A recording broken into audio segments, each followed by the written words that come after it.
बिहार से अब 40 नहीं, अब होंगे 60 एमपी, 60 सांसद। है ना चौंकाने वाली खबर। तो ये 20 सांसद कहाँ बढ़ रहे हैं। अभी जो 40 सीटें हैं लोकसभा की बिहार में, उनमें से 10 लोकसभा सीटों को चिन्हित किया गया है जिसका बंटवारा होगा। उस 10 लोकसभा सीटों का नाम भी हम आपको बताएंगे, लेकिन जो तैयारी है केंद्र सरकार की, मोदी सरकार की, उसके बारे में जानिए कि आखिर तैयारी हो क्या रही है। जो एक आर्थिक सलाहकार परिषद होता है प्रधानमंत्री का, उन्होंने एक नया वर्किंग पेपर आउट ड्राफ्ट तैयार किया है जिसके तहत बिहार की 10 प्रमुख लोकसभा सीटों को 3-3 टुकड़ों में विभाजित किया जाएगा। इस फार्मूले के लागू होने से बिहार में लोकसभा की सीटों की संख्या 40 से बढ़कर 60 हो जाएगी, यानी सूबे में सीधे 20 सांसदों का इजाफा हो जाएगा। कहा जा रहा है, जो सोर्स कहते हैं कि संसद के आगामी मानसून सत्र में इस नए मसौदे को एक संशोधित विधेयक के रूप में सदन के पटल पर रखा जा सकता है। इसका मतलब साफ है कि परिसीमन का जो नया गणित है वो लागू होगा और 40 सांसद नहीं बल्कि अब 60 सांसद आएंगे। तो कौन से लोकसभा सीट इस दायरे में आ रहे हैं जिसका बंटवारा होना है।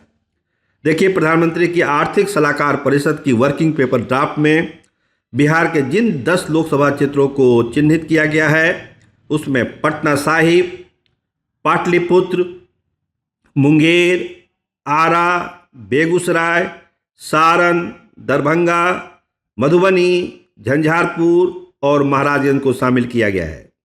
इन सभी 10 सीटों में से प्रत्येक को 3 अलग अलग लोकसभा सीटों में बांटा जाएगा। देखिए, नाम एक बार फिर हम आपको सुना देते हैं। पटना साहिब, पाटलिपुत्र, मुंगेर, आरा, बेगूसराय, सारण, दरभंगा, मधुबनी, झंझारपुर और महाराजगंज। तो ये तैयारी केंद्र सरकार की है कि कैसे परिसीमन का जो नया गणित है उसमें सीटों की संख्या बढ़ाया जाए। काफ़ी विवाद था इस मामले को लेकर, खासकर जो दक्षिण भारत की पार्टियां हैं उन्होंने आपत्ति जताई थी। झारखंड में भी जो है अब 14 सांसद नहीं बढ़कर 21 सीटें हो जाएगी। 21 सांसद अब वहाँ से चुने जाएंगे झारखंड में। तो झारखंड में भी तैयारी है, लेकिन बिहार में इसका बड़ा असर पड़ने की संभावना है। जैसे ही ये 20 सीटें बढ़ेगी तो हो सकता है कि महिला आरक्षण वाला जो 50% वाला मामला है वो भी इसमें लागू हो जाए और अधिकतर सीटें महिलाओं के लिए आरक्षित भी हो जाएं। तो कोशिश यही हो रही है कि ये काम जल्दी से जल्दी पूरा हो। देखिए मानसून सत्र में ये विधेयक, संशोधित विधेयक आता है या नहीं, लेकिन सरकार की तैयारी पूरी है कि इसको इसी मानसून सत्र में जो है इसको पेश किया जाए। अब आगे की तैयारी के लिए बहुत सारी चीज़ें हैं।